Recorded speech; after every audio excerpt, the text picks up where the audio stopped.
Coming up on Confidential, Edge prepares himself for the worst. When I first walked in there, he thought it was going to be 3 discs that he had to fuse. He told me if it was 3 discs, I'd never step foot in a ring again, ever.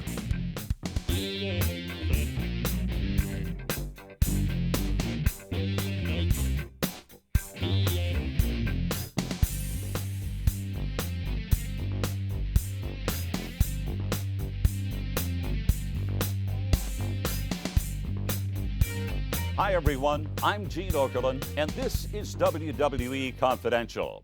Tonight, we have the very strange story of the imposing superstar from Down Under. It has been said that the eyes are the window to the soul. If that is true, then what lurks in the soul of one Nathan Jones is not for the faint of heart.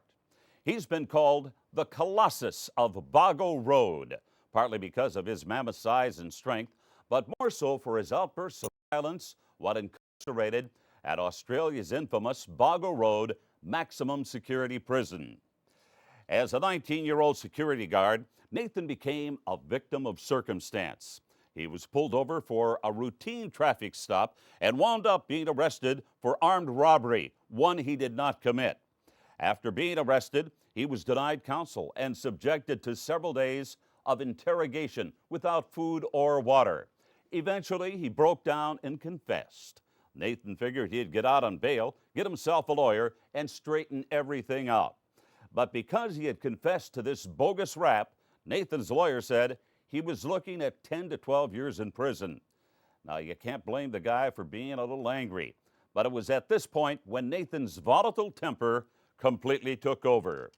He figured since he was going to do the time, he might as well commit the crime. So while out on bail, Nathan got himself a gun and proceeded to commit a string of armed robberies. He wasn't innocent anymore. Nathan served 10 years in prison, 10 very turbulent years that shaped the mind and the soul of the man we see today. I would like to issue this warning right up front. A lot of what Mr. Jones has to share about his time in prison is very disturbing and extremely graphic in nature. With that in mind, viewer discretion is strongly advised.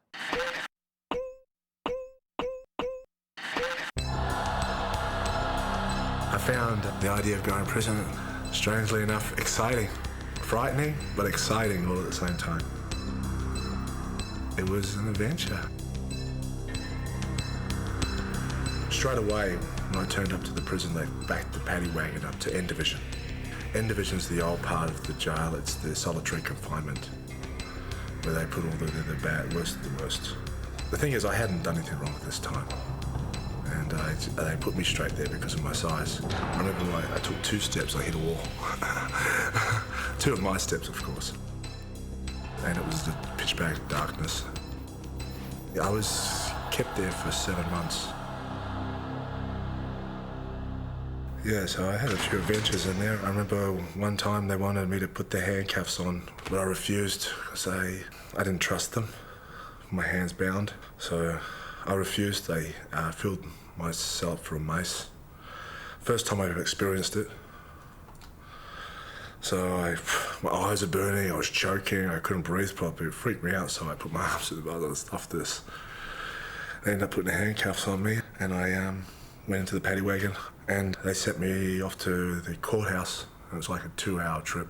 My eyes are burning, and I was getting more and more angry with the situation. So I end up ripping the seats up, the steel bars that were holding the seats, tore them out, and in the back of the paddy wagon, I started ripping out the little bars in between me and the police officers that were driving it. It was like a truck, and it was like separate. There was like a window and another separate window with a separate cabin. So I ended up ripping through. I smashed my way through both windows, where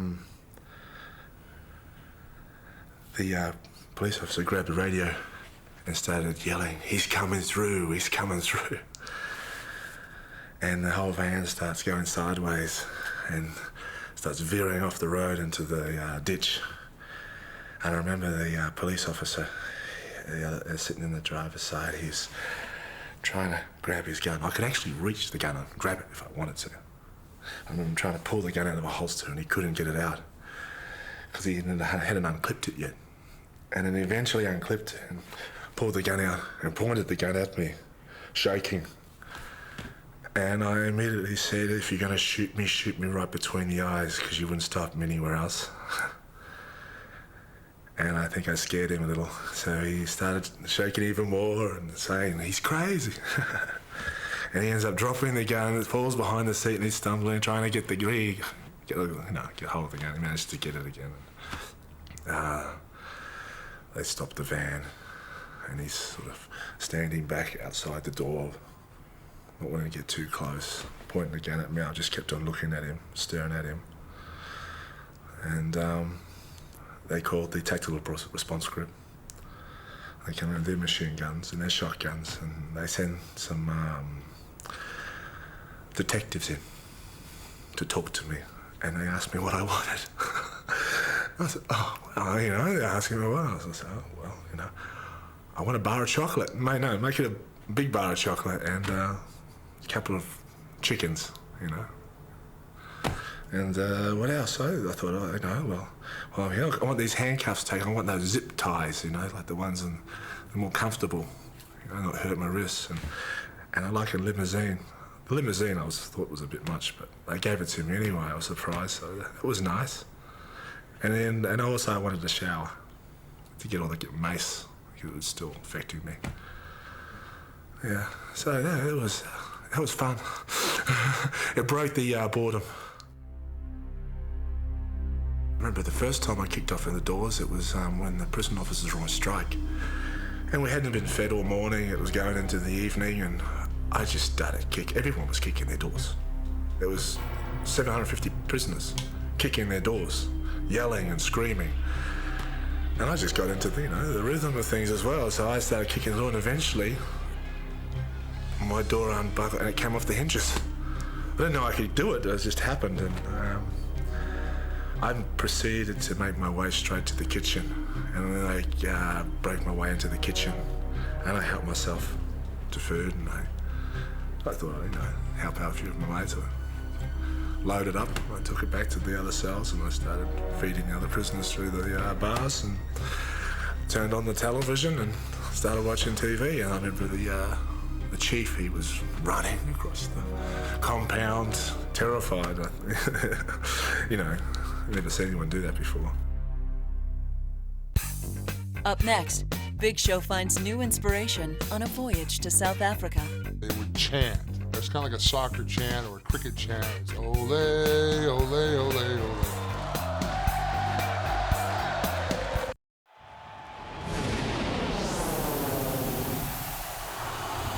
WrestleMania means to me entertainment, just pure entertainment. It's the granddaddy of them all.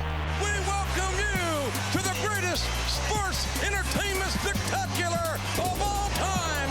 We welcome you to WrestleMania. First time I saw WrestleMania had to be 1985. It was the first one. I'm pumped up.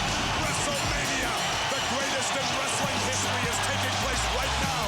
To have people like Muhammad Ali, people like the baseball great Billy Martin, the Rockettes, Liberace. All these major superstars in one package. It made people stand up and say, hey, take a look at this. This could be cool. It was a pleasure and an honor back in 2000 to be in WrestleMania. It was actually the first TLC match. It wasn't considered a TLC match, but in my opinion, it was a TLC match because we used tables, ladders, and chairs. It was the Dudley Boys against Edge and Christian and the Hardy Boys. These 6 men all making their WrestleMania debuts. These 6 men wanting to make their mark in sports entertainment.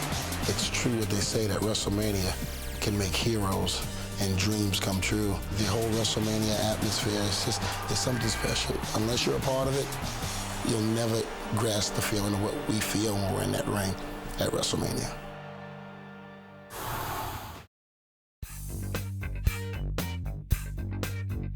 So you want to be a WWE superstar, eh? Hope you have a comfortable pair of traveling shoes. Check out this recent road trip. 5 days, 20,000 miles, 10 cities, 2 continents, 3 countries, and just 1 suitcase. That's what the SmackDown superstars went through in a stretch that included a tour of South Africa. That's no small feat, even for one of the biggest superstars in the WWE, the man known to his African fans as the Kuba Udubaji.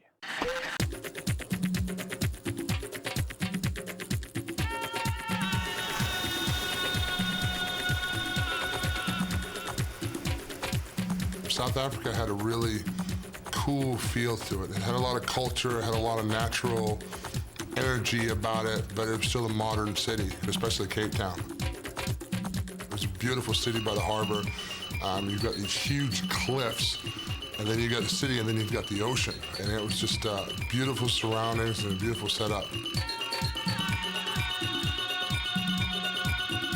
Welcome to South Africa, man. We're having a good time, man.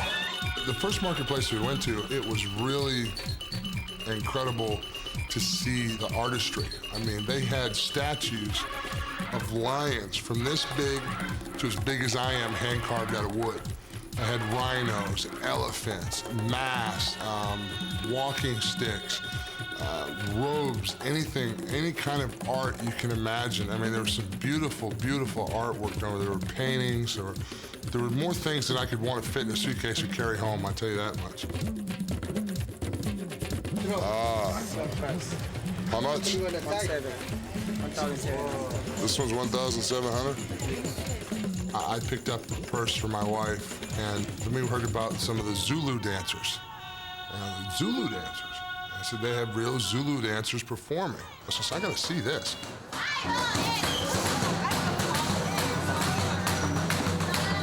When I walked up, they all saw me. So during their little dance that they were doing, they started going, hey, big show, big show.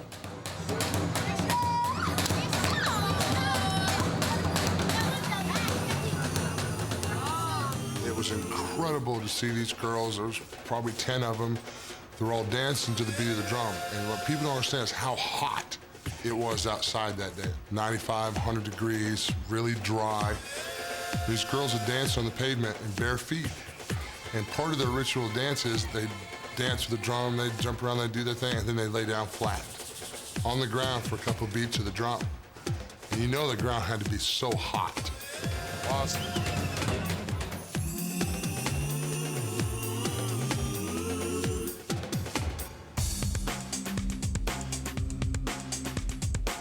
The crowds at the shows in South Africa were unbelievable.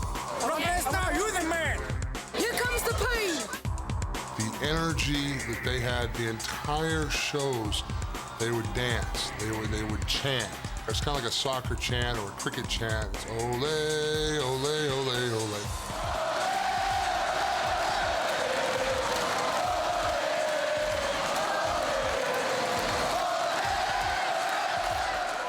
They do it almost the whole match. You know, Kurt Angle went out, you know, and they started the "You Suck" chants, and it went on and on and on.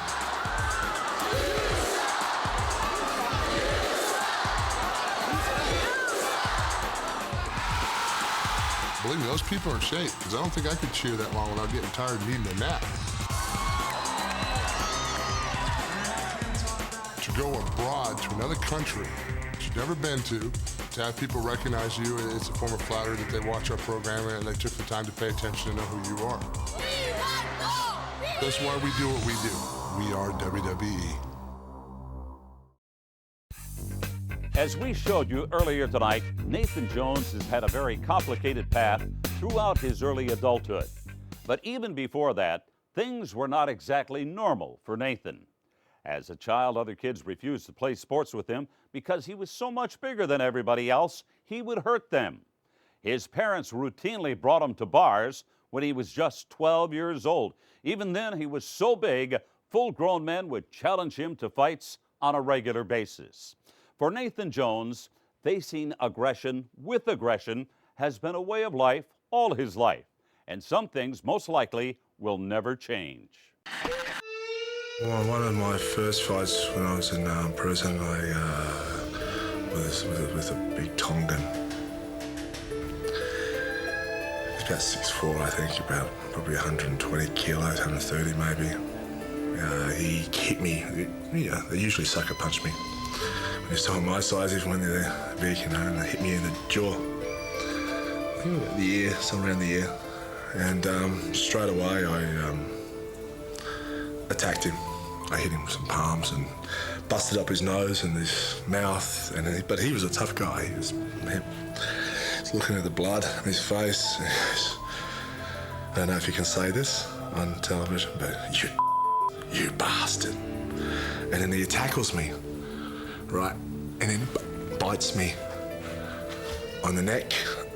I feel not really the neck, the trapeze right here. I feel the pain. The next thing I grab his head, I see his ear. The first thing I thought either rip his eye or bite his ear. So it's because he's going to bite a chunk out of me. So I bit his ear off and straight away freaked out. And he's holding his ear. I remember he put his hand in front of me. And this is a pretty vicious fight.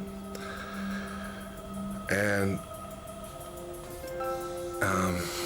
he put his finger went into my mouth. And he went to push me, and I bit onto his finger. And I held on to it. And we went down to the ground, and I started hitting him with elbows. Eventually, some prisoners came over and said, "Stop," you know, like, sort of, oh, yeah.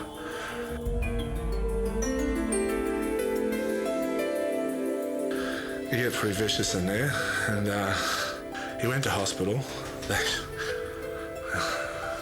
I broke I think it shattered his cheekbone, his jaw with the elbows, his ear. Yeah, although to put it how seriously, he strangled a prisoner to death while he was in there. He was a bully.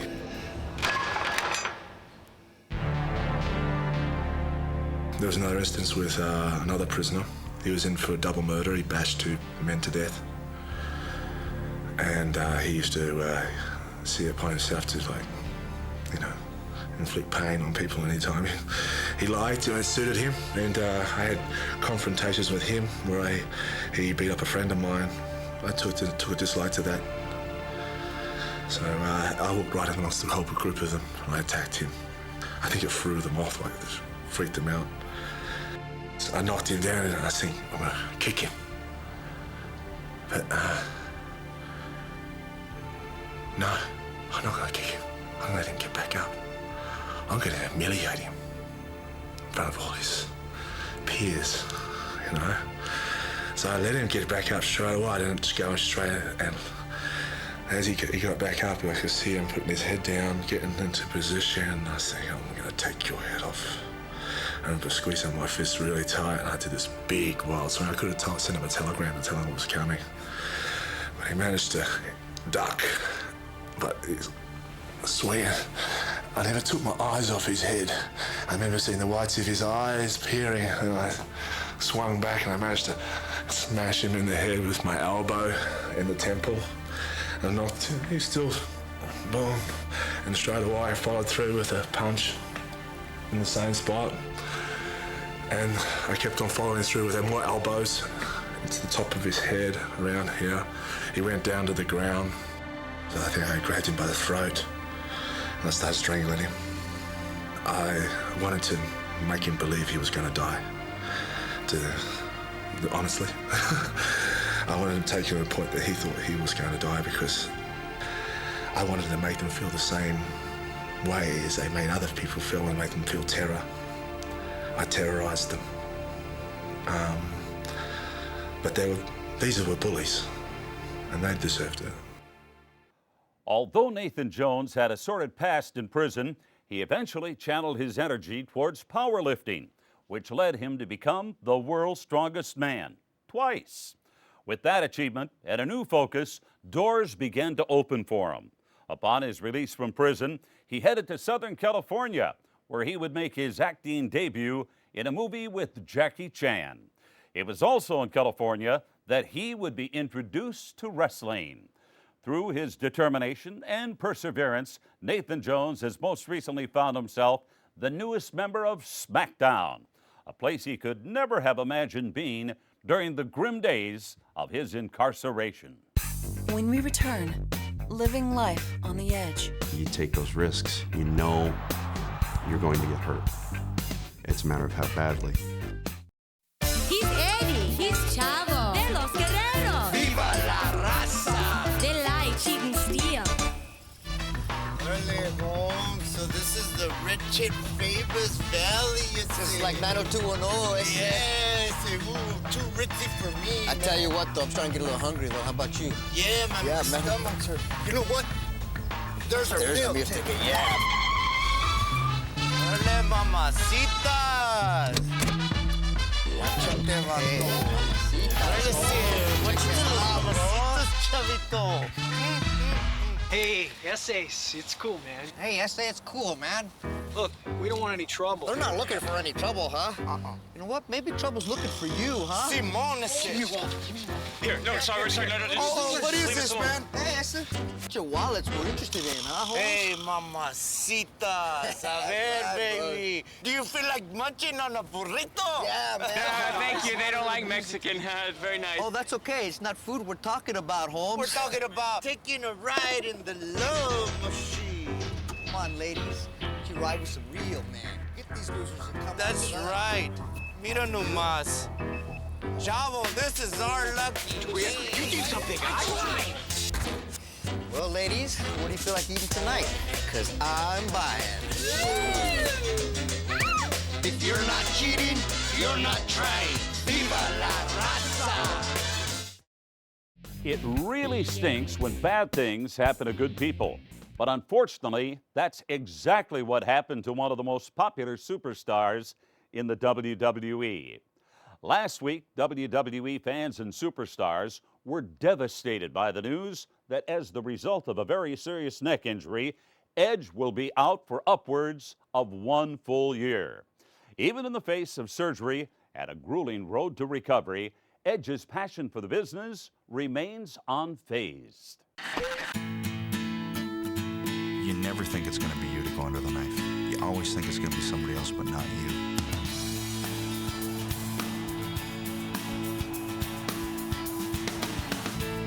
My first thought when I found out, about the surgery was that I don't want to miss 2 WrestleManias.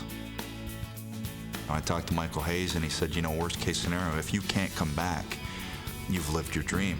And I thought, well, I've lived it, but I haven't fulfilled my final dream, and that's to win either the WWE or the World Heavyweight Championship. And I feel like I was on a pace to do it. Man, it's just, stalled for a year, that's all. I've been asked a lot of times if it's been one specific event or if it was just years and years of abuse. I don't know why. One day in the gym, all of a sudden, just this arm couldn't pick up any weight. And I thought, well, what's going on? I kept trying to push it off. My hand would feel tingly and my neck was really sore, and I'd go and get a massage, and then I'd feel like I was going to throw up. Something was going on, but I figured, okay, maybe it's a pinched nerve. That's what wrestlers do. We push everything off, push it off, push it off. It's nothing, it's nothing. We play through pain, so you just assume it's one of those. The first doctor I went to gave me the diagnosis of, you should not get in a ring. You're taking a very big risk here. There's a lot of pressure on your spinal cord. I have 2 herniated discs that are pressing right on it. I have a bone spur on the 3rd one. So the diagnosis wasn't good, but I thought, okay, I'll go to Youngblood. Youngblood knows what we do. He's dealt with Steve and Chris and just everybody on down the line, Rhino and everybody, and I thought he'll be able to tell me because he knows the abuse we put our body through. And he basically told me the same thing as the first doctor, and that's when it kind of slapped me in the face that it wasn't going to be a very good diagnosis. But I kind of took what good out of it I could. When I first walked in there, he thought it was going to be 3 discs that he had to fuse. He told me if it was 3 discs, I'd never step foot in a ring again, ever.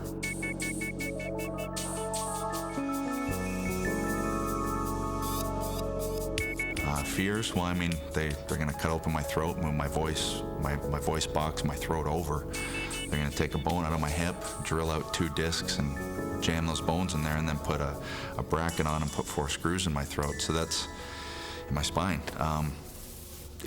But I think it's going to be a relief. I just want to get it done and over with, because the sooner I get it done, the sooner I can get back. I've gotten a lot of advice from the guys. You know, I've had, between Rhino and Scotty and Benoit, they've almost felt like, you know, doting fathers, you know, taking care of one of their kids, just saying to keep my head up, enjoy it, because at first they didn't. They were some of the first guys going through this, and they didn't enjoy the time off. So they've told me, you know, just enjoy it. Don't stress out. Just take advantage of it, because that year goes quick.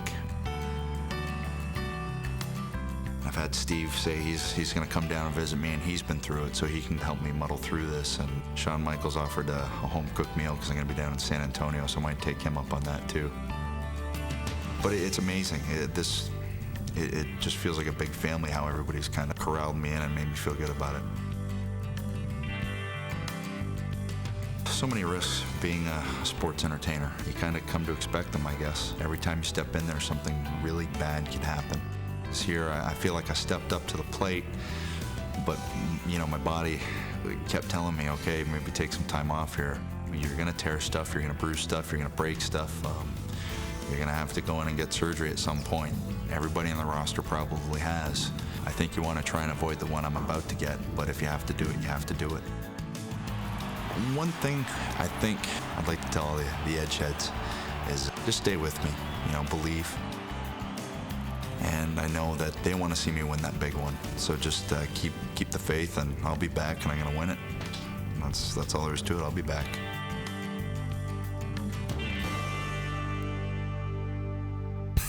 Up next, what WrestleMania means to Rob Van Dam. WrestleMania, it's something that everybody knows about, even if your nearest television is in a village 20 miles away from your hut. Snickers Cruncher presents WWE WrestleMania 19, coming to you live Sunday, March 30th from Safeco Field in Seattle, Washington, and will be available exclusively on pay-per-view. Looking for a satisfying crunch? Grab a Snickers Cruncher.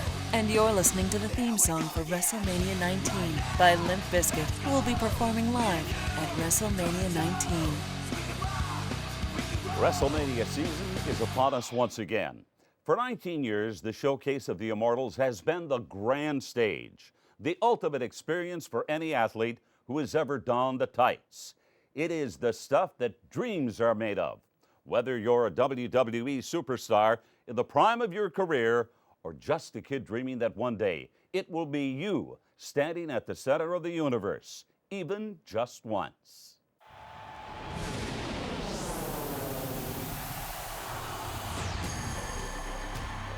WrestleMania, it's something that everybody knows about, even if your nearest television is in a village 20 miles away from your hut. I've been to the Super Bowl. I've been to the World Series. I've even been to the Rolling Stones. But there is one event that surpasses them all, and that's WrestleMania. All my friends watch wrestling. They've been trying to talk me into watching it, so I gave it a look, and of course I got hooked in, and I was part of WrestleMania 3, which was in the Pontiac Silverdome. Welcome to WrestleMania 3! Being from Michigan, I was fortunate enough to land a 24th row ticket, I believe, witnessing the unimaginable when Hulk Hogan picked up Andre the Giant, body slammed him.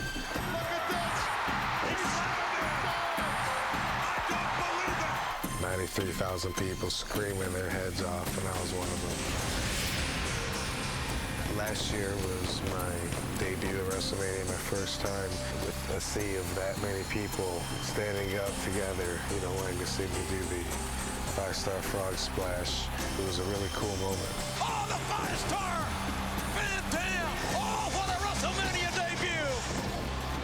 That's a cool place to be.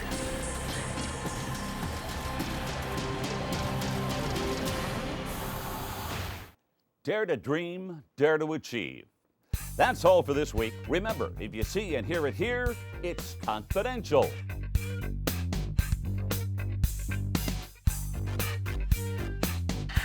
A lot of people ask me, Rikishi, what is that scar on your stomach? I got hit by a drive-by shooting in 1987. I think I passed out because when I realized I got shot, and I said, oh, God, I'm gonna die. You know, I was so young, you know, and I just seen my whole life, everything that, you know, I wanted to just went right by me.